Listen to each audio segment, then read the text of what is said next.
Power of nature എന്നുള്ളത് നമുക്ക് ഒരിക്കലും കോംപ്രിഹെൻഡ് ചെയ്യാൻ പറ്റുന്ന സാധനമല്ല. അത്ര വലിയ ഷിപ്പാണെന്ന് പറഞ്ഞാലും കടലിലേക്ക് ചെല്ലുമ്പോൾ അതൊന്നുമല്ല. കുറച്ചെങ്കിലും പ്രശ്നമായിട്ട് വന്ന ഒരു പ്ലാസ്റ്റിക് നോഡ്യൂൾസ്, അതായത് അതിന്റെ ഈ പറഞ്ഞ വെർജിൻ ഗ്രാനുൾസ് എന്ന് പറയും, ഇത്തരം ഹസാർഡസ് മെറ്റീരിയൽസ് ഒക്കെ കൊണ്ടുപോകുന്ന കപ്പല്, ഇതിനും കുറച്ച് പ്രോട്ടോകോൾസ് ഉണ്ടാവുമല്ലോ. മീൻ ഡയറക്റ്റ് ആയിട്ട് ഇതൊന്നും കഴിക്കില്ലായിരുന്നു, ഓരോന്നിനും അതിന് സ്പെസിഫിക് ഫുഡ് ഉണ്ട്. ഞാൻ ചുമ്മാ ഇങ്ങനെ വിചാരിക്കാറുണ്ട്, ഈ ചെടിയൊക്കെ ചെയ്യുമ്പോൾ ഇത് പ്രോപ്പറായിട്ട് ലോക്ക് ചെയ്തില്ലെങ്കിൽ ഇതിലെ കൂടി പോകുന്ന ആൾക്കാരുടെ വണ്ടിയിലൊക്കെ ഇത് വീണു ഒരു pH വേരിയേഷൻ അവിടെ ഉണ്ടാക്കാവുന്ന ഒന്നും നടക്കുമെന്ന് എനിക്ക് തോന്നുന്നില്ല. ഇപ്പോൾ ഒരുപാട് സംവിധാനങ്ങളുണ്ട്. ഈ ബോയ്സ് ഒക്കെ വെച്ചിട്ട് അവിടെ ഡിമാർക്കേറ്റ് ചെയ്ത് ക്ലോസ് ചെയ്ത് കളയും.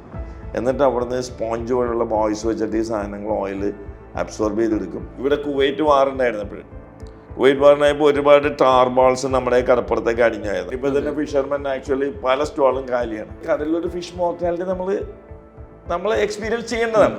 ബേസിക്കലി ആ ഒരു ഫിഷിംഗ് ഇൻഡസ്ട്രിയിൽ ഒരു പാനിക് ഉണ്ടാക്കാന്നല്ലാതെ നമ്മൾ അടിസ്ഥാനപരമായിട്ട് we are not doing any good. Acute toxicity immediate ആയിട്ട് ഒരു ഓർഗാനിസത്തിൽ ഉണ്ടാക്കുന്ന രീതിയിലുള്ള സാധനങ്ങൾ ഇല്ലെന്നാണ് ഞാൻ വിചാരിക്കുന്നത്. ഇല്ലെങ്കിൽ it will be shown up. ഉണ്ടായിക്കായിട്ട് പറഞ്ഞിട്ട് കാര്യമില്ല. So it is always better precaution എടുത്തിട്ട് നമ്മൾ അതിൽ നിന്ന് അകന്ന് നിൽക്കുക. Because life is the most valuable thing. വിഴിഞ്ഞം കൊച്ചി തുറമുഖങ്ങൾക്കിടയിൽ 38 നോട്ടിക്കൽ മൈൽ അകലെ ഒരു ചരക്ക് കപ്പൽ അപകടത്തിൽപ്പെട്ടിട്ടുണ്ടായിരുന്നു.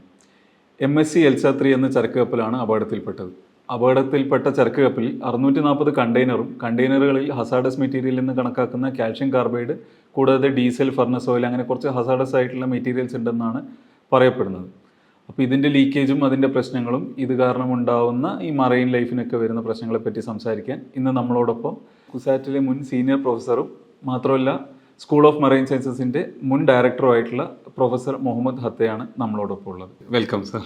Thank you sir. ഇപ്പോൾ പ്രാഥമികമായിട്ട് ഈ MSC എൽസ 3 എന്നുള്ള ഷിപ്പ്, ഈ ഷിപ്പ് മുങ്ങിപ്പോവാനുള്ള കാരണം ഈ ബാലാസ്റ്റ് ടാങ്കറിലുള്ള ഫോൾട്ടുകളാണെന്നാണ് ഇപ്പോൾ ഇന്നത്തെ റിപ്പോർട്ടുകളിലൊക്കെ കാണുന്നത്.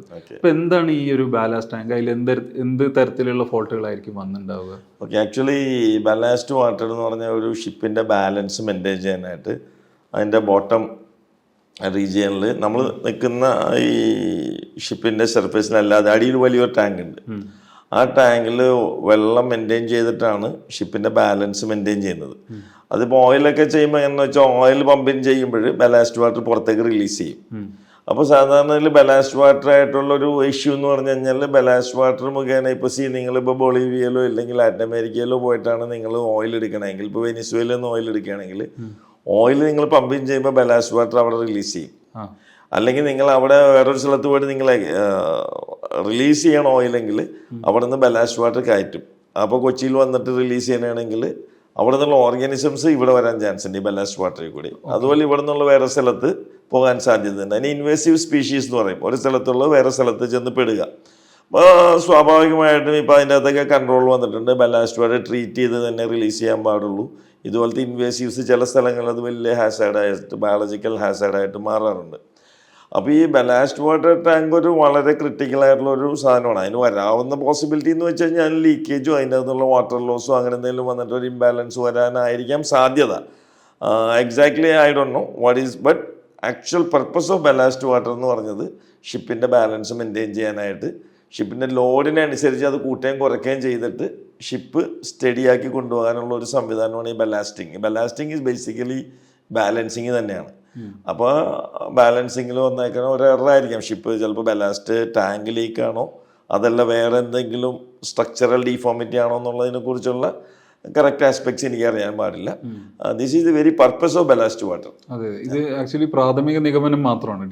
റിപ്പോർട്ട് പിന്നെ സാർ, ഈ ഇന്റർനാഷണൽ ഷിപ്പിംഗ് റൂട്ടുകളിൽ ഇതേപോലത്തെ അപകടങ്ങൾ പതിവാണോ? അതോ ഇപ്പൊ ഈ ഇന്ത്യൻ കോസ്റ്റിലൊക്കെ ഇത് എത്രത്തോളം ഫ്രീക്വന്റ് ആയിട്ടാണ് ഇങ്ങനത്തെ ഓരോ സംഭവിക്കുന്നത്? ആക്ച്വലി ഇന്റർനാഷണൽ ഷിപ്പിംഗ് റൂട്ട്സിൽ പലപ്പോഴും സംഭവിക്കാറുണ്ട്. ഒരു അറൗണ്ട് ഒരു 600 ആക്സിഡൻസ് ഒക്കെ പെർ ഇയർ ഉണ്ടാകാം എന്നുള്ള രീതിയിലാണ് പറയുന്നത്. ഇന്റർനാഷണൽ ഷിപ്പിംഗ് റൂട്ട് വരുമ്പോഴേക്കും ഇത് actually law of the sea പ്രകാരം, international law of the sea പ്രകാരം നമ്മളുടെ കോസ്റ്റൽ ഇല്ലെങ്കിൽ നമ്മുടെ എക്കണോമിക് സോൺ, എക്സ്ക്ലൂസീവ് എക്കണോമിക് സോണിന്റെ അപ്പുറത്ത് it is ruled by international law ആണ്. ആ ഇന്റർനാഷണൽ ലോ അവിടെ ഇന്റർനാഷണൽ നോംസ് ആണ് ബാധകമാകുക. അതാണിപ്പോൾ നമ്മളുടെ ഇവിടെ വന്നിട്ട് ഒരു ഷിപ്പ് മുട്ടിക്കഴിഞ്ഞ് കഴിഞ്ഞാൽ നമ്മളുടെ ലോക്കൽ ഇൻവേഷനാണ് അവരുടെ ഒരു ഇഷ്യൂ ആണത് ശരിക്കും പറഞ്ഞു കഴിഞ്ഞാൽ. പക്ഷെ അതർവൈസ് ഈ പറഞ്ഞ സംഭവം ഇന്റർനാഷണൽ റൂട്ടുകളിൽ നടക്കാറുണ്ട്. പലപ്പോഴും ഡീപ്പ് വാട്ടർ ആയതുകൊണ്ട് ഈ പോകുന്ന ഷിപ്പ് തന്നെ അത് ഫർദറായിട്ട് സാൽവേജ് ചെയ്യാൻ നിൽക്കാറില്ല. Because it will sink into such a depth. ഭയങ്കര ഡെപ്തിലായിരിക്കും അത് പോവുക. അപ്പോൾ അവിടെ നിന്ന് വീണ്ടും ഫർദറായിട്ട് സാൽവേജിങ് ഓപ്പറേഷൻ ഒന്നും നടക്കുകയൊന്നുമില്ല. പക്ഷെ ഇതിൻ്റെ അകത്തുള്ള ഇഷ്യൂ എന്ന് വെച്ചാൽ കോസ്റ്റൽ റീജിയൺ ആയതുകൊണ്ട് ഇത് കോസ്റ്റൽ നമ്മുടെ ഷിപ്പും ഈ ഫിഷിംഗ് ബോട്ടും ചെറിയ വെസൽസും ഒക്കെ പോകുന്ന ഏരിയ ആയതുകൊണ്ട് ഇവിടുന്ന് ഇതിനെ സാൽവേജ് ചെയ്യേണ്ടി വരും. അവർ തന്നെ പറഞ്ഞാൽ ചിലപ്പോൾ തീരത്ത് അടിയൂന്ന് പറയുന്നുണ്ട്. ഇവിടെ ഒന്ന് ഒഴുക്കനുസരിച്ച് ചിലപ്പോൾ അടിയേരി അങ്ങനെ കുറച്ച് ഈസിയർ ആയിരിക്കും. അതല്ലെങ്കിൽ അതിന് എന്തായാലും അവിടെ നിന്ന് എടുത്ത് മാറ്റേണ്ടതായിട്ട് വരും. അല്ലെന്ന് വെച്ചാൽ ഇത് താഴെ കിടക്കുന്നതുകൊണ്ട് സാറ്റലൈറ്റിലും ഇതിൻ്റെ ഇഷ്യൂസ് ഇത് കണ്ടുപിടിക്കാൻ പറ്റില്ല ഇത് എത്ര ഡെപ്തിലാണെന്ന്. സോണാറും സാധനങ്ങളൊക്കെ ഉണ്ട് പല ഫിഷിംഗ് ബോട്ട്സിലും, അവർക്ക് ഡിറ്റക്ട് ചെയ്യാൻ പറ്റും. എന്നാൽ പോലും ദർസ് A risk of mechanical hitting വരാനുള്ള സാധ്യതയുണ്ട്. പിന്നെ ഇത് ഇപ്പോൾ സംഭവിച്ചതെന്ന് വെച്ചാൽ സ്വാഭാവികമായിട്ടും അത് ഇൻ്റർനാഷണൽ റൂട്ടിലേക്ക് കയറിയിട്ട് പോകേണ്ടതാണെങ്കിൽ അതുവരെ കോസ്റ്റൽ ലൈനിൽ കൂടി തന്നെ പോകേണ്ടി വരും, അടുത്ത കൂടി തന്നെ പോകേണ്ടി വരും. അപ്പോൾ ഇത് അതിൻ്റെ ഇടയ്ക്കാണ് ഇപ്പോൾ ഇത് സംഭവിച്ചിട്ടുള്ളത്. ചിലപ്പോൾ ഇവിടെ വന്നിട്ട് ഇനി ഫർദർ കാർഗോ, ഇതിപ്പോൾ കാർഗോ പലതും പല സ്ഥലത്തൊക്കെ ഉള്ളതായിരിക്കും. ഇപ്പോൾ എല്ലാ കണ്ടെയ്നറും ഒരു സ്ഥലത്തായിരിക്കില്ല. ചില സ്ഥലത്ത് ലോഡിങ് ഉണ്ടാവും, അൺലോഡിങ് ഉണ്ടാവും. ചില കാർഗോ മാറി ഇവിടെ ഡിസ്ട്രിബ്യൂട്ട് ചെയ്യാനുള്ളതായിരിക്കും, വേറെ സ്ഥലങ്ങളിലേക്ക് പോകാം. അങ്ങനെയുള്ള ഇഷ്യൂസൊക്കെ ഉണ്ട്. അപ്പോൾ ഇതിപ്പോൾ വിഴിഞ്ഞത്തുനിന്ന് കൊച്ചിയിലേക്ക് വരിക എന്ന് പറഞ്ഞതുകൊണ്ട് ചിലപ്പോൾ ഈ പറഞ്ഞ ഒരു കോസ്റ്റൽ ലൈനിൽ കൂടി തന്നെ ആയിരിക്കും വന്നിട്ടുണ്ടാകുക. ഇൻ ബിറ്റ്വീൻ അൺഫോർച്ചുനേറ്റ്ലി ഈ ആക്സിഡൻറ്റ് ഉണ്ടായിട്ടുണ്ട്. അങ്ങനെയാണ് സംഭവിച്ചിട്ടുള്ളത്. അത് ഇൻ്റർനാഷണൽ റൂട്ട്സിൽ അതൊക്കെ സംഭവിക്കുന്ന കാര്യങ്ങൾ തന്നെയാണ്. അത്രമാത്രം എസ്പെഷ്യലി മെറീൻ കാർഗോയും ഇല്ലെങ്കിൽ അതൊരു വളരെ ഒരു ബൾക്ക് ട്രാൻസ്പോർട്ട് ആയതുകൊണ്ട് ഈ സീ ബേസ്ഡ് കാർഗോ വളരെ അധികം പ്രൊമോട്ട് ചെയ്യപ്പെടുന്നുണ്ട്. എന്നുവെച്ചാൽ കോസ്റ്റ് എഫക്റ്റീവാണ്, ബൾക്ക് ട്രാൻസ്പോർട്ടാണ്, വലിയ പ്രശ്നങ്ങളില്ല. അതുകൊണ്ടാണ് ഇപ്പം തന്നെ നമ്മൾ എത്രയോ പോർട്ടുകൾ തന്നെ നമ്മൾ ഡെവലപ്പ് ചെയ്യുന്നുണ്ട്. ഇത് ഈസ് ഹാപ്പനിങ് വേൾഡ് വൈഡ്. പിന്നെ സർഫേസ് ട്രാൻസ്പോർട്ടിൻ്റെ ഇഷ്യൂസ് അതിൻ്റെ അകത്തില്ല. ബിക്കോസ് കടൽ ഭയങ്കര വാസ്റ്റാണ്, ഓഷ്യൻ ഈസ് വെരി വാസ്റ്റ്. മദർഷിപ്പിൻ്റെ അകത്തൊക്കെ എത്രയോ കാറുകളും എത്രയോ സാധനങ്ങൾ കയറ്റിയിട്ടാണ് പോകുന്നത്. അപ്പോൾ അത് ആ international sea commerce on the റൈസാണ്. അത് ഓൺ ദി റൈസ് ആകുമ്പോൾ സേഫ്റ്റി നോംസ് ഒക്കെ ഉണ്ടെങ്കിലും ഇപ്പോൾ അൺസീൻ ആയിട്ടുള്ള ആക്സിഡൻസ്, ഇപ്പോൾ വെതർ എക്സ്ട്രീംസ് വരാം. ഇതൊന്നും പെട്ടെന്നൊന്നും ഈ വെതർ ഇല്ലെങ്കിൽ നാച്ചുറൽ പവർ ഓഫ് നേച്ചർ എന്നുള്ളത് നമുക്ക് ഒരിക്കലും കോംപ്രിഹെൻഡ് ചെയ്യാൻ പറ്റുന്ന സാധനമല്ല. അപ്പോൾ അങ്ങനെയൊക്കെ വരുമ്പോഴേക്കും ചിലപ്പോൾ പെട്ടെന്ന് ബാലൻസുകൾ പോകാം, സംഭവിക്കാവുന്നത് തന്നെയാണ്. ആ റിസ്ക് അവോയ്ഡ് ചെയ്യാൻ നോക്കും, but still it is possible to happen. Okay, ഇതിന് മുന്നേ ഇന്ത്യൻ തീരദേശത്ത് ഇതുപോലെ ഉണ്ടായത് എപ്പോഴാണെന്ന് അല്ലെങ്കിൽ ഏതെങ്കിലും എനിക്കറിയില്ല. ഞാനായി കണ്ടത് ലക്ഷദ്വീപിൽ ഞാൻ പലപ്പോഴും പോകുമ്പോൾ ലക്ഷദ്വീപിൽ അഗത്തിയുടെ സൈഡിൽ ഒരു ഷിപ്പ് അടിഞ്ഞിട്ട് ഇങ്ങനെ വളരെ കാലം ഞാൻ 10-15 വർഷമായി ഞാൻ അപ്പോഴും കിടക്കുന്നുണ്ട്. അതിങ്ങനെ ഫുള്ളായിട്ട് അടിഞ്ഞു പോയെന്നറിയില്ല. അതിൻ്റെ അകത്തുള്ള സാധനങ്ങളൊക്കെ എടുത്ത് മാറ്റിയിട്ടുണ്ടാകാം. പക്ഷെ അതൊരു അയൺ ആണല്ലോ ഈ സാധനം, ഇരുമ്പിൻ്റെ ഷീറ്റുകളാണല്ലോ. അപ്പോൾ ഈ അയണൊക്കെ ഗ്രാജുവലി റിലീസ് ചെയ്യാനും വെള്ളത്തിലേക്ക് റിലീസ് ചെയ്യാനും അത് കൊറോഡ് ചെയ്യാനും അത് actually act as A nutrient. ഈ അയണൊക്കെ ആണെങ്കിൽ ഇപ്പോൾ കുറേ സാധനങ്ങളൊക്കെ basically will act as A nutrient. അതോടെ പ്രൊഡക്ഷൻ കൂടാൻ സാധ്യതയുണ്ട്, ഫിഷ് പോപ്പുലേഷൻ കൂടാൻ സാധ്യതയുണ്ട്, അതൊക്കെ ഉണ്ട്. അപ്പോൾ പിന്നെ ഈ ഷിപ്പ്രൊക്കെ ഒരു ഹൈഡിങ് പ്ലേസ് കൊടുക്കും. ഇപ്പം നമ്മൾ ഈ സിനിമയിലൊക്കെ കാണുന്നതല്ല, ഷിപ്പ്രക്കിൻ്റെ അകത്തൊക്കെ ഒരുപാട് ജീവികൾ വന്ന് സെറ്റിൽ ചെയ്യും. അതിനൊരു സേഫ് ആയിട്ടുള്ള ഒരു ഹാവൻ അല്ലെങ്കിൽ സേഫ് ആയിട്ടുള്ള റെസ്റ്റിംഗ് ഹൈഡിങ് പ്ലേസ് കിട്ടും. അങ്ങനെയൊക്കെ യൂസ് ചെയ്യപ്പെടുന്നുണ്ട്. സാർ, ഇപ്പോൾ ഈ ബാഡ് വെതർ കണ്ടീഷനെ പറ്റിയിട്ട് പറഞ്ഞല്ലോ, അത് ഈ കപ്പൽ യാത്രകളിൽ പൊതുവെ ഉണ്ടാവും. അതിനൊപ്പം തന്നെ ഇത്തരത്തിലുള്ള ഒരു അപകടമൊക്കെ ഉണ്ടാകുമ്പോൾ ഈ ഒരു കപ്പൽ എത്തരത്തിൽ സജ്ജമാണ് ഇതൊക്കെ ഹാൻഡിൽ ചെയ്യാൻ? അല്ലെങ്കിൽ അതിന് ബേസിക്കലി ഈ പറഞ്ഞ അല്ല, ഒരു ഷിപ്പോ ഇല്ലെങ്കിൽ ഒരു ബസ്സോ കാറോ ഇല്ലെങ്കിൽ എയർപ്ലെയിനോ എവറിഥിങ്, അതിന് ഒരു റെഗുലേറ്ററി സേഫ്റ്റി നോംസ് മാൻഡേറ്ററി ആയിട്ട്, എസ്പെഷ്യലി ഇതൊക്കെ MSCക്ക് ഒരു ലീഡിങ് ഷിപ്പിംഗ് ലൈനാണെന്ന് എനിക്ക് തോന്നുന്നത്, കമ്പനിയാണ്. അപ്പോൾ അതിൻ്റെ അകത്ത് ഓപ്പറേറ്റ് ചെയ്യുന്നവർക്ക് അതിൻ്റെ നോംസ് മീറ്റ് ചെയ്യാൻ ബാധ്യസ്ഥരാണ്. നോംസൊക്കെ പീരിയോഡിക്കൽ എവാലുവേഷനും ടെസ്റ്റിങ്ങും ഇഷ്യൂയിങ് സർട്ടിഫിക്കറ്റ്സ് ഒക്കെ ഉണ്ടാകാം. പക്ഷെ അത് എന്ത് ഫ്രീക്വൻ്റ് ആയിട്ടാണ് ചെയ്യുക, ഇല്ലെങ്കിൽ അതില്ലാത്ത ആൾക്കാർ ഇതിൻ്റെ അകത്തുണ്ടോ, അവർ പ്രോപ്പർലി ലൈസൻസ്ഡോ ഇല്ലെങ്കിൽ സേഫ്റ്റി നോംസ് മീറ്റ് ചെയ്യാതെ ആൾക്കാരുണ്ടോ. ഇപ്പോൾ നമ്മൾ തന്നെ ഇപ്പോൾ റോഡിൽ നമ്മൾ കാറിൻ്റെ അടുത്ത് പൊല്യൂഷൻ സർട്ടിഫിക്കറ്റ് വേണമെന്ന് പറഞ്ഞാൽ ചിലപ്പോൾ ഒരു 100 വണ്ടി പിടിച്ചാൽ ചിലപ്പോൾ അതിനകത്തൊരു 5 വണ്ടിയൊക്കെ ചിലപ്പോൾ പെട്ടെന്നിരിക്കും. ചിലപ്പോൾ നാളെ ആയിരിക്കും ചിലപ്പോൾ സർട്ടിഫിക്കറ്റ് എടുക്കേണ്ടത്, ചിലപ്പോൾ ഒരു കൊല്ലമായിട്ട് എടുക്കാത്ത ആൾക്കാരും ഉണ്ടാകും. സോ ആ രീതിയിലുള്ള, പക്ഷേ ഷിപ്പൊക്കെ ഡെഫിനറ്റായിട്ടും ബിക്കോസ് ഹൈ സീസ് എന്ന് പറഞ്ഞാൽ ഭയങ്കര റിസ്കി എൻവറോൺമെൻറ്റാണ്. ഞാൻ ഷിപ്പിൽ അത്യാവശ്യം പോയിട്ടുള്ള ആളാണ്, ഇൻ്റർനാഷണൽ വാട്ടേഴ്സിലും പോയിട്ടുണ്ട്, ഇവിടെ ക്രൂസിന് പോയിട്ടുണ്ട്. അപ്പോൾ നമ്മൾ പറയുന്ന എത്ര വലിയ ഷിപ്പാണെന്ന് പറഞ്ഞാലും കടലിലേക്ക് ചെല്ലുമ്പോൾ അതൊന്നുമല്ല. കടലിൽ ഇപ്പോൾ ഈ ഓഫ് ലേറ്റായിട്ട് ഞാൻ ഈവൻ സദൻ ഓഷ്യൻ എക്സ്പെഡീഷൻ വരെ പോകേണ്ടായിരുന്നു, അന്റാർട്ടിക്ക കോസ്റ്റ്. ഞാൻ റിട്ടയർ ചെയ്യുന്ന ടൈമുമായിട്ട് കുറച്ച് ഡിലേ വന്നതുകൊണ്ട് ഞാൻ പോകാതിരുന്നതാണ്. എൻ്റെ സ്റ്റുഡൻ്റാണ് പോയത്. അവിടേക്ക് ഈ റോറിങ് 40s 50s 60s എന്നൊക്കെ പറഞ്ഞു കഴിഞ്ഞാൽ ഷിപ്പ് വെറുതെ എടുത്തടിക്കും. You cannot stay in the ship. കട്ടിലും പലതാനൊക്കെ ആൾ കെട്ടിയിട്ടിട്ടാണ് അത് സേഫായിട്ട് എടുക്കുന്നത്. അത്രമാത്രം റോളിങ് ആൻഡ് പിച്ചിങ് എന്നാണ് പറയുന്നത്.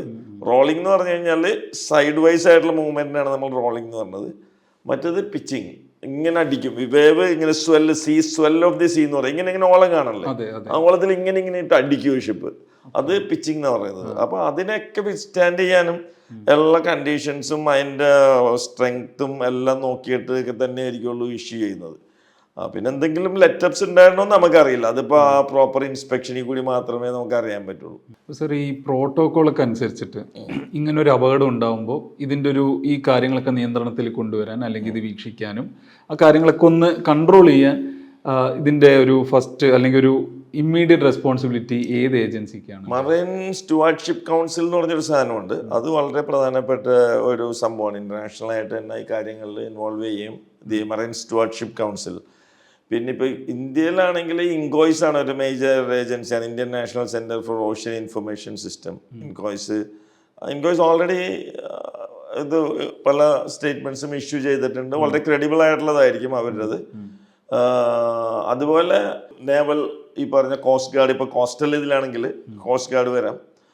അവരുടെ ഓൾറെഡി അവരുടെ ഹെലികോപ്റ്ററും അവരുടെ സാധനങ്ങളൊക്കെ ഈ പറഞ്ഞ ഓയിലൊക്കെ ഉണ്ടെങ്കിൽ ബോയൊക്കെ ഉപയോഗിച്ച് സോക്ക് ചെയ്തെടുക്കാൻ പറ്റും. ഈ സാധനമൊക്കെ സ്പഞ്ചസ് പോലെ സാധനമൊക്കെ വെച്ചിട്ട് എടുക്കാൻ പറ്റും. പല സംവിധാനങ്ങളൊക്കെ ഉണ്ട്. എന്ന് വെച്ചാൽ ഇത് ഇടയ്ക്ക് നടക്കുന്നതായതുകൊണ്ട് അതിനനുസരിച്ചുള്ള സജ്ജീകരണങ്ങളൊക്കെ പല സ്ഥലത്തും ഒക്കെ ഉണ്ട്. പിന്നെ ജനത്തിന് പെട്ടെന്ന് അറിയാൻ പറ്റില്ല, ബിക്കോസ് അതൊരു വൈഡ് സ്പ്രെഡ് ആയിട്ട് ആൾക്കാർ വായിക്കുന്ന സാധനമല്ല. അപ്പൊ അങ്ങനെ വായിക്കുമ്പോഴേ അത് അറിയാൻ പറ്റുള്ളൂ അതിൻ്റെ അകത്തുള്ള ഇഷ്യൂസ്. ഇപ്പോൾ ഈ ഒരു കപ്പൽ, ഈ ഇത്തരം ഹസാഡസ് മെറ്റീരിയൽസ് ഒക്കെ കൊണ്ടുപോകുന്ന കപ്പൽ, ഇതിനും കുറച്ച് പ്രോട്ടോകോൾസ് ഉണ്ടാവുമല്ലോ. ഇതിപ്പോ ഹാസാഡസ് മെറ്റീരിയലിൽ ഇപ്പൊ നമ്മൾ എപ്പോഴും ആൾക്കാർ സംസാരിക്കും ഇതിനകത്ത് ഹാസാഡസ് മെറ്റീരിയൽ മാത്രമേ ഉള്ളൂ എന്നുള്ള രീതിയിലാണ് ആൾക്കാരുടെ പേര്. ഹാസാഡസ് മെറ്റീരിയലും ഉണ്ടാകാം. അതായത് ഞാൻ പറഞ്ഞില്ല, ഇപ്പോൾ ഒരു മിക്സപ്പ് ഇപ്പോൾ ഒരു 10-600 ഇല്ലെങ്കിൽ 800 കണ്ടെയ്നർ ഉണ്ടെങ്കിൽ ഈ 800 കണ്ടെയ്നറും ഹാസാഡസ് മെറ്റീരിയൽ ആകണമെന്നില്ല. There is may be some 20-30 hazardous ഉണ്ടാകാം. ഇല്ലെങ്കിൽ അപ്പോൾ ഓരോന്നിനും അതിൻ്റെ അകത്തുള്ള സേഫ്റ്റി നോംസും, ഇപ്പൊ ആ ഷിപ്പിൽ എന്ത് കാർഗോയാണ് കയറിയിട്ടുണ്ടെന്നുള്ളതിനുള്ള കോഡിങ് ഉണ്ടാവും. ആ കോഡിങ് അനുസരിച്ചുള്ള ഡീറ്റെയിൽസ് കറന്റ് നമുക്ക് അവൈലബിൾ അല്ല. അവരത് ഉണ്ടാവും, ചിലപ്പോൾ അറിയാൻ പറ്റുമായിരിക്കും. എന്നാൽ as far as credible information നമുക്ക് കിട്ടിയേക്കണം വെച്ചിട്ട് വലിയ പ്രശ്നങ്ങളൊന്നും ഇല്ലാത്ത സാധനങ്ങളാണ് എന്നുള്ള രീതിയിലാണ് നമുക്ക് കിട്ടിയേക്കണം. ഞാൻ കണ്ട് മനസ്സിലാക്കിയതിൽ എനിക്ക് തോന്നിയത് കുറച്ചെങ്കിലും പ്രശ്നമായിട്ട് തോന്നിയ ഒരു പ്ലാസ്റ്റിക് നോഡ്യൂൾസ്, അതായത് അതിൻ്റെ ഈ പറഞ്ഞ വെർജിൻ ഗ്രാനുൾസ് എന്ന് പറയും, അത് ബ്ലോ ചെയ്തിട്ടാണ് നമ്മൾ ഈ പറഞ്ഞ കവറായിട്ടും അല്ലാത്തതായിട്ടും ഒക്കെ ആക്കുന്നത്. ഗ്രാനുൾസ് ആണ് ബേസിക്കലി. അത് ഒരു പക്ഷേ ഈ പറഞ്ഞ ഫ്ലോട്ടിംഗ് ആണ്, ലൈറ്റ് വെയിറ്റ് ആണ്, സിസ്റ്റത്തിൽ വരാം, ഒരു പക്ഷേ ഫുഡ് ചെയിനിലോട്ട് കയറാം. പക്ഷെ അത് ഇമ്മീഡിയറ്റ് ആയിരിക്കില്ല, it will take time. Immediate ആയിട്ട് അത് കയറി അത് കഴിച്ച ഫിഷിനെ നമുക്ക് ഒരേ അങ്ങനെയൊന്നും പോസിബിലിറ്റി ഒക്കെ വളരെ കുറവാണ്. ഒരു ഫുഡ് ചെയിനിലേക്കുള്ള ബിൽഡപ്പ് ഒക്കെ ഇറ്റ് വിൽ ടേക്ക് ടൈം. നമ്മൾ ഈ ഷിപ്പുകളൊക്കെ നോക്കുമ്പോൾ ഈ കുറേ കണ്ടെയ്നേഴ്സ് കാണാം, അതിങ്ങനെ അതെ ഡെക്ക്. അപ്പോൾ ഇത് എങ്ങനെയാണ് ഇത് സേഫ് ആയിട്ട് സെക്യൂർ ആയിട്ട്? അതാണ് എനിക്കും തോന്നിയത്. ഞാൻ എൻ്റെ ഒരു ഫീല് തോന്നി ഇതൊക്കെ ലോക്കിംഗ് ഉണ്ട് ശരിക്കും പറഞ്ഞു. ഇപ്പൊ നിങ്ങൾ കണ്ടെയ്നർ നോക്കി കഴിഞ്ഞാല് എല്ലാ കണ്ടെയ്നറിന്റെയും മൂലയിൽ ബോൾട്ട് ചെയ്യാനുള്ള സംവിധാനങ്ങളൊക്കെ ഉണ്ട്. അപ്പൊ ഇത് ബോൾട്ട് ചെയ്തിട്ടാണ്, ബേസിൽ ബോൾട്ട് ചെയ്തിട്ട് മേളിലോട്ട് ബോൾട്ട് ചെയ്ത് പോവുകയാണോ, അല്ല അതിൽ ഇനി ബോൾട്ട് ചെയ്യാതെ എവിടെയെങ്കിലും ഇപ്പൊ ശ്രദ്ധ ഹ്യൂമൻ എററൊക്കെ വരാമല്ലോ എപ്പോഴെങ്കിലും ഒക്കെ, ചില ഏതെങ്കിലും ബോൾട്ട് ചെയ്യാതെ ഇട്ടുണ്ടാകും. ചെയ്തിട്ടില്ലാന്ന് എനിക്ക് പറയാൻ പറ്റില്ല, but there is A possibility. അങ്ങനെ വരുമ്പോഴേക്കും ഈ വേവ്സും ഹൈ വേവ്സ് ഒക്കെ വരുമ്പോഴേക്കും ടിൽറ്റ് ചെയ്ത ഈ സാധനം താഴത്തേക്ക് പോകാമല്ലോ. ഈവൻ റീസെന്റ് ആയിട്ട് നമ്മൾ വായിച്ചില്ല, അതായത് നമ്മളേതോ ഒരു വളരെ ഹൈ ലക്ഷറി കാറിന്റെ സേഫ്റ്റി ഇതാണെന്നൊക്കെ പറഞ്ഞ് ഇതിനകത്തൊന്നും സംഭവിക്കില്ല എന്ന് പറഞ്ഞു പോയ ആളുടെ കാറിന്റെ മേളിലേക്ക് ഒരു കണ്ടെയ്നർ റോഡിൽ വെച്ച് മറിഞ്ഞു വീണല്ലോ. സാധാരണ അത് ചിലപ്പോ ഒരു 1 in a million ആയിരിക്കും. പക്ഷെ വെൻ ദാറ്റ് ഹാപ്പൻസ് ആ പറഞ്ഞ ആളും ഈ പറഞ്ഞ സാധനവും എല്ലാം അതുകൂടി പെരിഷ് ചെയ്യണം. അപ്പോൾ അതുപോലത്തെ ഇഷ്യൂസ് ഒക്കെ ഇത് ചിലപ്പോൾ അതും ലോക്ക് ചെയ്യാതെ വെച്ചിരുന്നതൊക്കെ സ്ലൈഡ് ചെയ്ത്. ഞാൻ പേഴ്സണലി റോഡിൽ കൂടി പോകുമ്പോൾ, ഞാൻ വൈപ്പിലാണ് ഇടവനക്കാരാണ് താമസിക്കുന്നത്, നമ്മൾ സൈഡ് ബൈ സൈഡ്, അതായത് international transshipment container terminal on the way ആണ്. പലപ്പോഴും ഈ കണ്ടെയ്നർ സൈഡിൽ കൂടി പോകുമ്പോൾ ഞാൻ ചുമ്മാ ഇങ്ങനെ വിചാരിക്കാറുണ്ട്, ഈ ചെടിയൊക്കെ ചെയ്യുമ്പോൾ ഇത് പ്രോപ്പറായിട്ട് ലോക്ക് ചെയ്തില്ലെങ്കിൽ ഇതിൽ കൂടി പോകുന്ന ആൾക്കാരുടെ വണ്ടിയിലൊക്കെ ഇത് വീണ് കഴിഞ്ഞാൽ പിന്നെ there is no question of survival, finish ചെയ്യാണ് എന്ന് ഞാൻ ആലോചിക്കാറുണ്ട്. അങ്ങനെയൊക്കെ സംഭവിച്ചുകൂടെ ഇത് പ്രോപ്പറായിട്ടൊക്കെ ചെയ്തിട്ടില്ല? ബിക്കോസ് ഈ റോഡിൽ വലിയ കുഴിയും സാധനങ്ങളൊക്കെ വരുമ്പോൾ ഈ അങ്ങനെ തന്നെ ടിൽറ്റ് ചെയ്യണം ഈ സാധനം. അതുപോലെ ഒരു പാലത്തിലേക്ക് കയറുമ്പോൾ അവിടെ വലിയൊരു റിഡ്ജ് പോലെയാണ് പലപ്പോഴും ലെവൽ ഡിഫറൻസ് കാരണം. അപ്പോൾ എനിക്ക് ഭയങ്കര ടിൽറ്റിങ് ഉണ്ട്. അപ്പോൾ ഇത് നല്ല ലോഡഡാണെങ്കിൽ ചിലപ്പോൾ അത്രയും ഇത് ചെയ്യണമെന്നില്ല. ഇപ്പം നമ്മുടെ റോഡിലൊക്കെ ഒരു ലോഡഡല്ലാത്ത കുറച്ച് ലൈറ്റ് വെയിറ്റ് ആണെങ്കിൽ അത് ടിൽറ്റ് ചെയ്ത് വേണമെങ്കിൽ വീഴാം. അപ്പം ആ പോസിബിലിറ്റി ഒക്കെ ഉണ്ട്. ഇപ്പോൾ ഈ ഇന്ത്യൻ കോസ്റ്റിലാണല്ലോ ഇപ്പോൾ ഒരു അപകടം ഉണ്ടായത്. ഇതിലൊരു ഗവൺമെന്റ് ഏജൻസീസിന്റെ ഇടപെടൽ അല്ലെങ്കിൽ പ്രോട്ടോകോൾ പ്രകാരം അവർക്ക് ഇതിലുള്ള റോള് എങ്ങനെയാണ് ഇടപെടുന്ന കാര്യത്തിൽ? ഞാൻ മനസ്സിലാക്കിയോളം ഇൻകോയ്സ് ആണ് അതിനുള്ള അതോറിറ്റി ഉണ്ട്, പിന്നെ നമ്മളുടെ നേവി ഉണ്ട്, കോസ്റ്റ് ഗാർഡ് ഉണ്ട്. ഇവരെല്ലാവരും തന്നെ കറക്റ്റ് ആയിട്ടുള്ള ഒരു ഇൻഫർമേഷൻസ് തന്നെ ആൾക്കാർക്ക് കൊടുത്തിട്ടുണ്ടെന്നാണ് ഞാൻ വിചാരിക്കുന്നത്. ഒരുപാട് പാനിക് ചെയ്യാണ് എന്ന് വെച്ച് കഴിഞ്ഞാൽ പലപ്പോഴും ഗസ് വർക്കാണ് പല കാര്യങ്ങളും നമ്മൾ ഗസ് ചെയ്യും, ഇന്നതാണോ അതാണോ ഇതാണോ. അപ്പോൾ ഇതിനെക്കുറിച്ച് ഇപ്പോൾ ഈ നമ്മളുടെ അതോറിറ്റീസിന് ഒരു പ്രോപ്പർ ഇൻഫർമേഷൻ കിട്ടിയിട്ടുണ്ടാകും. അതിൻ്റെ ബേസിസിലായിരിക്കും അവർക്കൊരു പാനിക്കിൻ്റെ ആവശ്യമൊന്നുമില്ല. These are things. ഒരു കാര്യം ഒരു പറയുന്ന കാർബൈഡാണ്. കാർബൈഡിൽ ഇപ്പോൾ pH വേരിയേഷൻ ഉണ്ടാകാം, ഇല്ലെങ്കിൽ ഇന്ന പോലത്തെ ഹാസാഡസ് ആയിട്ടുള്ള ഒരു ആസെറ്റിൽ ഇൻഫോർമേഷൻ ഉണ്ടാകാം എന്നൊക്കെ പറയുന്നത്. pH variation to me personally അത്ര കാര്യമായിട്ട് ഉണ്ടാവുമെന്ന് ഞാൻ വിചാരിക്കുന്നില്ല. വേറൊന്നുമല്ല, വാസ്റ്റ് എൻവിറോൺമെൻ്റ് ആണ്. അതൊരു ഹ്യൂജ് ക്വാണ്ടം ഓഫ് വാട്ടറാണ്. അതിൻ്റെ അകത്തൊരു 5-10 കണ്ടെയ്നറിൻ്റെ അകത്തുള്ള സാധനമൊക്കെ വീണ് കഴിഞ്ഞിട്ട് ഒരു pH വേരിയേഷൻ അവിടെ ഉണ്ടാക്കാവുന്ന ഒന്നും നടക്കുമെന്ന് എനിക്ക് തോന്നുന്നില്ല. Moreover it's a very dynamic environment ആണ്. കടലിൽ എല്ലാ ദിവസവും 2 നേരം ടൈഡൽ ഉണ്ട്, ഹൈ ടൈഡും ലോ ടൈഡും ഉണ്ട്. അതുകൂടാതെ കറൻസ് മൂവിങ് ആണ്. ഇപ്പം നിങ്ങൾ ഇവിടുന്ന് ഇപ്പോൾ ഇട്ട് കഴിഞ്ഞ് കഴിഞ്ഞാൽ ഇതിനകത്തൊരു നല്ലൊരു ഇൻട്രസ്റ്റിംഗ് ആയിട്ടുള്ള ഒരു റീസൺസ് ആണ് ഞാൻ വായിച്ചത്. ഈ ലീഗോ ടോയ്സ് എന്ന് പറഞ്ഞ സാധനം ഉണ്ടല്ലോ, അതിൻ്റെ കുറച്ച് ഈ താറാവും പ്ലാസ്റ്റിക് സാധനമൊക്കെ ഇതുപോലത്തെ ഒരു കണ്ടെയ്നറിൽ നിന്ന് താഴെ പോയിട്ട് ഇത് ഫ്ലോട്ട് ചെയ്ത്, അപ്പോൾ correct direction of currents floating ആണ്. ഈ ഡയറക്ഷൻ അനുസരിച്ച് ഇത് ലോകത്തിന്റെ പല ഭാഗത്തുള്ള സ്ഥലത്തും പോയിട്ട് എത്തിപ്പെട്ടിട്ടുണ്ട്. And it is clearly give a kind of route how these currents are traversing. ഇപ്പം മുമ്പാണെങ്കിൽ നമ്മളുടെ സീ ട്രേഡും എല്ലാ കാര്യങ്ങളും ഈ വാണിജ്യവാദങ്ങളും ട്രേഡ് വിൻസ് എന്നൊക്കെ പറഞ്ഞ സാധനം ഉപയോഗിച്ചിട്ടാണല്ലോ പോണത്. There is no powered engines, it's only wind sail. ആ സെയിലിലേക്ക് വിൻഡ് ട്രാപ്പ് ചെയ്യുന്നു, ആ വിൻഡ് പുഷ് ചെയ്യുന്നു, മൂവ് ചെയ്യുന്നു.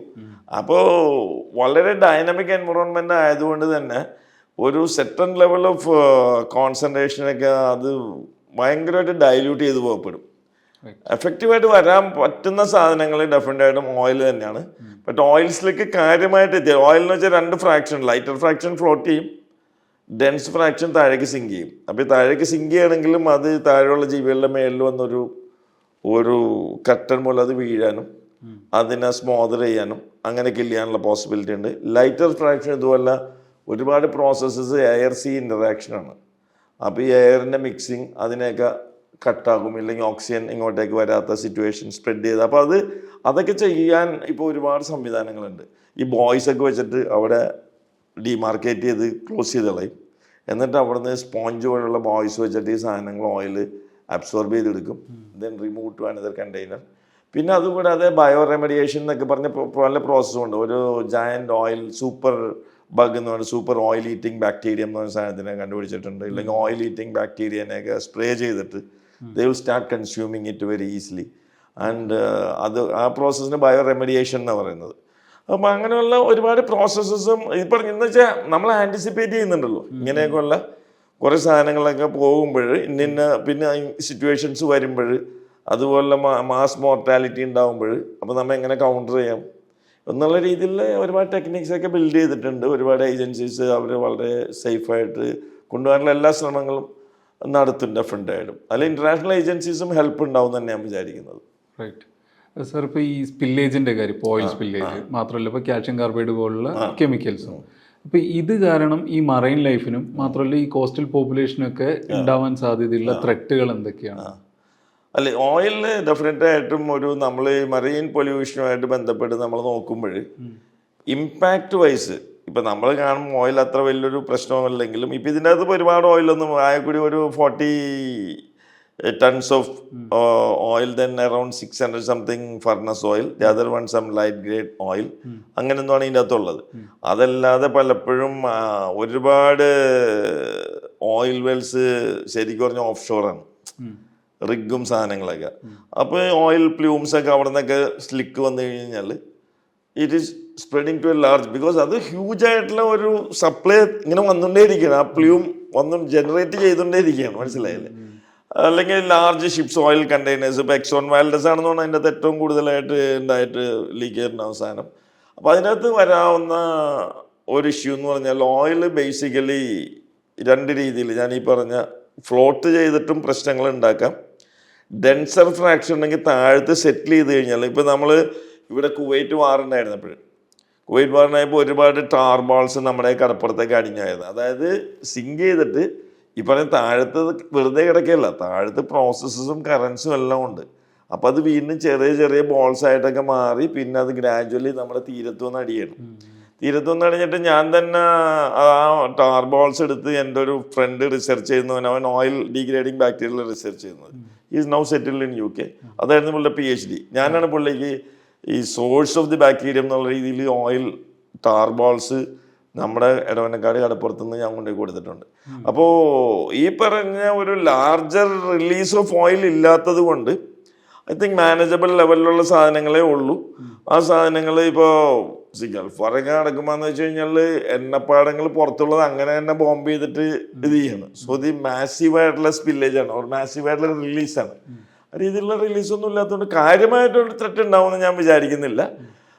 പിന്നുള്ളൊരു ക്വസ്റ്റ്യൻ എന്ന് വെച്ച് കഴിഞ്ഞാൽ എങ്ങനെ ടോക്സിക് ആയിട്ടുള്ള സാധനങ്ങൾ നമ്മുടെ ഫിഷിനെ അഫക്റ്റ് ചെയ്യും. ആൾക്കാർക്ക് പേടിയുണ്ട്. ഇപ്പൊ തന്നെ ഫിഷർമാൻ ആക്ച്വലി പല സ്റ്റോളും കാലിയാണ്.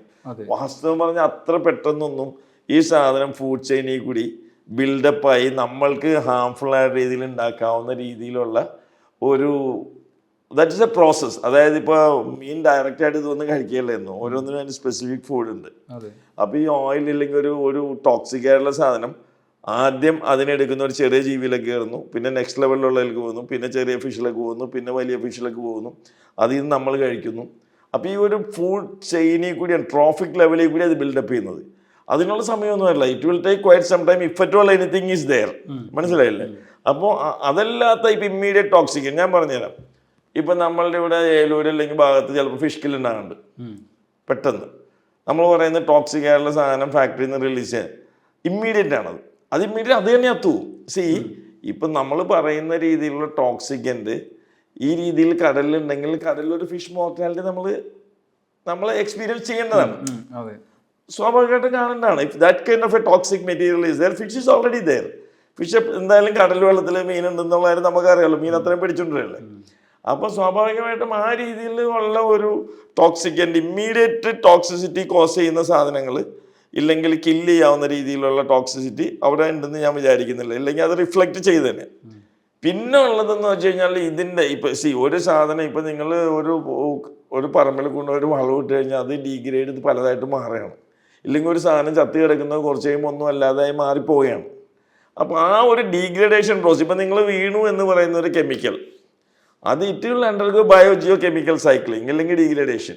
അതിൻ്റെ പാർട്ടായിട്ടുള്ള സാധനങ്ങൾ ഫുഡ് ചെയിനിൽ കൂടി കയറി ആ ഒരു ടോക്സിക് സാധനം നമ്മൾ ഒരു കൺസ്യൂമർ എന്നുള്ള രീതിയിൽ നമ്മൾക്ക് എത്തുന്നുണ്ടെങ്കിൽ കുറച്ച് നാളുകൾ പിടിക്കും.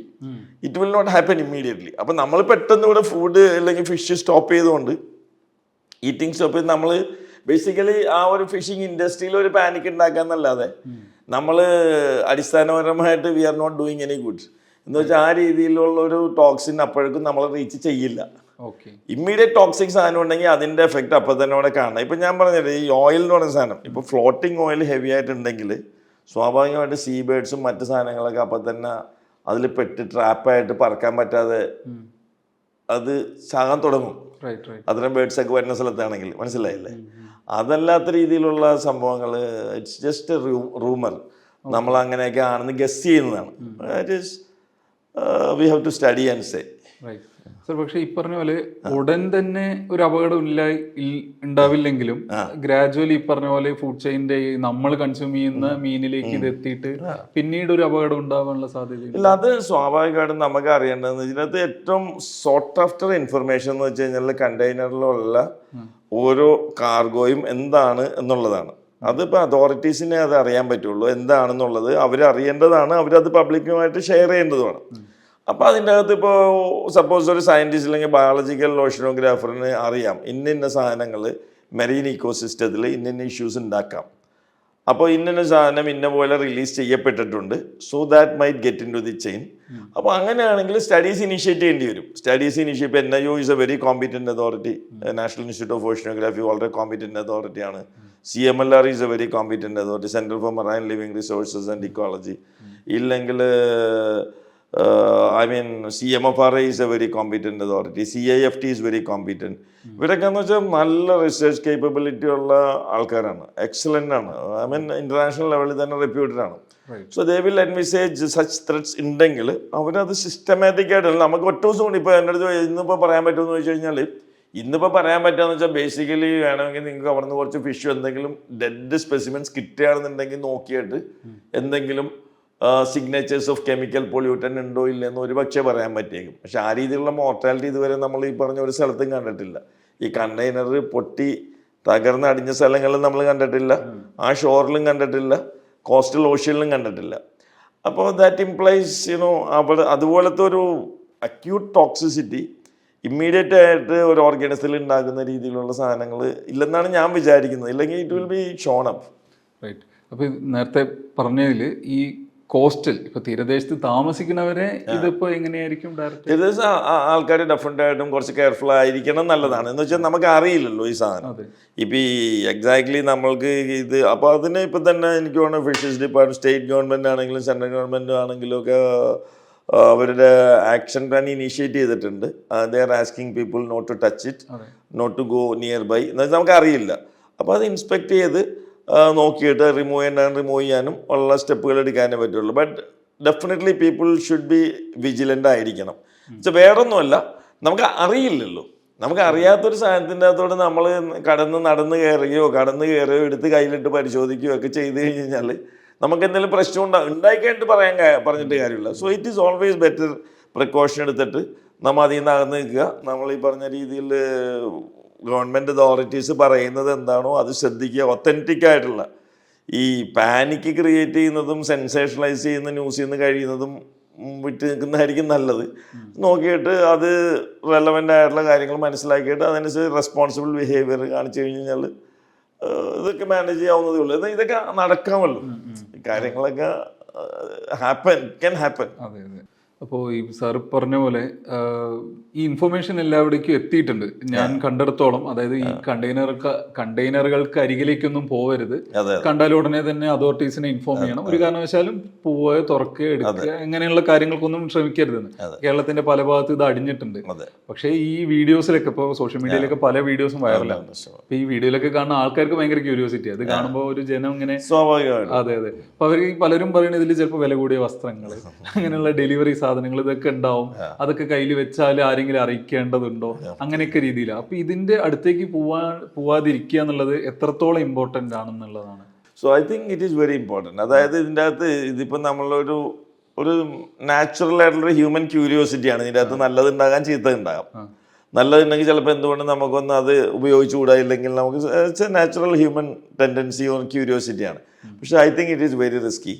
അത് നമ്മൾ കഴിയുന്നതും അത് ആയിട്ട് അതോറിറ്റീസ് പറയുന്നതനുസരിച്ചിട്ട് അതിലോട്ട് പോയി എക്സ്പ്ലോർ ചെയ്യാതിരിക്കുന്നത് തന്നെയായിരിക്കും നല്ലത്.